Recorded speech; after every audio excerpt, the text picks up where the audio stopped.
যেমন আজকে আমি বললাম যে লোকটাকে আজকে হত্যা করেছে ঘিওরের মধ্যে লাবলু নাম, কুস্তা মাদ্রাসার কমিটির একজন সদস্য, তাকে হত্যা করেছে কুপিয়ে কুপিয়ে শরীর থেকে গোশতগুলোকে আলাদা করে ফেলেছে। প্রায় কি পরিমাণ কষ্ট হয়েছে তার।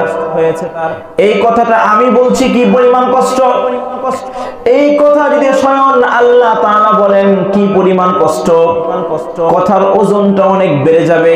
কথা ঠিক কিনা? আল্লাহ বলেন মা এই যে কষ্ট করেন, হামালাতহু উম্মুহু ওয়াহনান আলা ওয়াহনিন, মা কষ্টের পরে কষ্ট করেন দীর্ঘ 9 থেকে 10 মাস পর্যন্ত। বলে কেমন কষ্ট করেন?